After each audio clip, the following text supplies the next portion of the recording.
ராமநாதபுரத்தில் பிரதானமாக இருக்கிற 2 தியேட்டர்கள் இதுதான். அதாவது ஜெகன், டி சினிமா அப்படிங்கிறது.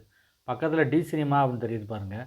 இந்த ராயல் பிளாட்டர்ஸ்க்கு மேலே டி சினிமான்னு தெரியுது பாருங்கள். இந்த தியேட்டர் வந்து 1994 மினி ஜெகன் சொல்லி ஆரம்பித்தாங்க. இப்போ வந்து டி சினிமான்னு சொல்லி மல்டிப்ளெக்ஸாக மாற்றிட்டாங்க. ஜெகனும் மல்டிப்ளெக்ஸாக மாறிடுச்சு, டி சினிமாவும் மல்டிப்ளெக்ஸாக மாறிடுச்சு. இந்த 2 தியேட்டர் தான் ராமநாதபுரத்தில் பிரதான தியேட்டர்கள், எல்லாருக்கும் தெரிஞ்ச தியேட்டர்கள். ரஜினி, கமல் எல்லா முக்கிய நடிகர்கள் படங்கள் இந்த தியேட்டரில் தான் மெயினாக வந்தது. சின்ன கவுண்டர், எஜமான், அது இதுன்னு ஏகப்பட்ட படங்கள் நீங்கள் பார்த்துருக்கு. பக்கத்தில் டி சினிமாவில் வந்து ஃபஸ்ட்டு ஆனஸ்ட்ராஜ் படம் போட்டாங்க.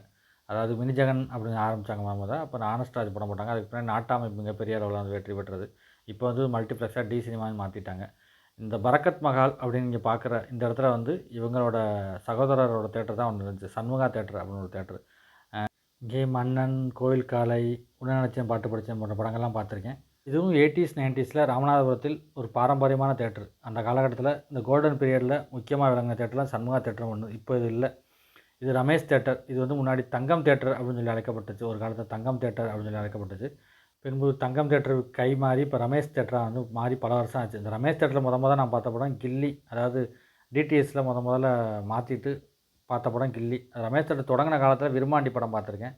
அதுக்கு முன்னாடி தங்கம் தேட்டராக இருந்தப்போ வீரத்தாலாட்டு, மூவேந்தர் போன்ற படங்கள்லாம் பார்த்துருக்கேன். இது வந்து சந்தோஷ் தேட்டர். இதுவும் ராமநாதபுரத்தில் ஒரு பாரம்பரியமான தேட்டர். இந்த இடத்துல வந்து எதுவுமே இல்லை இப்போ. அதாவது செகண்ட் ரிலீஸ் சினிமாக்கள் இங்கே அதிகமாக வரும். நான் நிறையா படங்கள் பார்த்துருக்கேன். இப்போ இதை இடித்து பல வருஷம் ஆச்சு. இந்த தேட்டரில் வந்து பாட்டி சொன்ன கதைன்னு ஒரு படம், நம்பினார் கெடுவதில்லை, இப்படி சில படங்கள் இந்த தேட்டரில் நான் பார்த்துருக்கேன். பின்பு பிதாமகன் படம் ரிலீஸ் ஆன டயத்தில் தேட்டர் கிடைக்காதால வந்து இந்த தேட்டரில் பிதாமகன் படம் போட்டாங்க. இது வந்து நகரத்தில் பிரதானமாக இருக்கக்கூடிய ஒரு தேட்டர். வேலுமாணிக்கம்ங்கிற தேட்டர். இது 2000களில் தான் ஆரம்பிக்கப்பட்டது. ஆனால் சீக்கிரம் மூடிட்டாங்க இந்த தேட்டரை.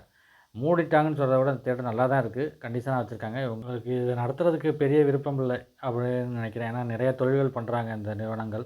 அதனால் வந்து இவங்க அதில் அதிக கான்சன்ட்ரேஷன் பண்ணுறதில்ல. இதை வந்து ஒரு தொழில் ரீதியாக சில குடோனை பயன்படுத்திக்கிட்டு இருக்காங்க. இந்த இது இங்கே நிறையா முக்கியமான படங்கள், ஃப்ரெண்ட்ஸ், அழகி, இந்த மாதிரியான படங்கள்லாம் இங்கே வந்து பெரிய அளவில் வந்து ஹிட்டாக இருக்குது.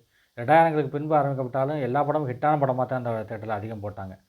அடுத்து நீங்கள் பார்க்கும்போது ராஜாராம் தேட்ரு அப்படிங்கிற தேட்ரு. இந்த இடத்துல தேட்ரு கிடையாது. 1960, 70களில் பிளாக் அண்ட் ஒயிட் காலங்களில் பிரபலமாக இருந்தது.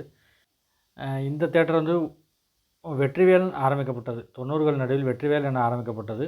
அதுக்கு பின்பு ஓவிஎஸ்ன்னு மாற்றப்பட்டது. இப்போ வந்து எதுவும் இல்லை. இந்த தேட்டரில் வந்து கல்யாண மஹாலாக ஆகிடுச்சு, ஓவிஎஸ் மஹால்னு.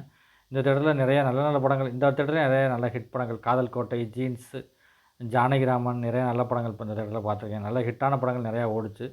கால மாற்றத்தில் தேட்டரை வந்து நடத்தாமல் விட்டுட்டாங்க. அப்புறம் வந்து ஓவிஎஸ் தேட்டரை மாதிரி கல்யாண மஹாலாக மாறிடுச்சு.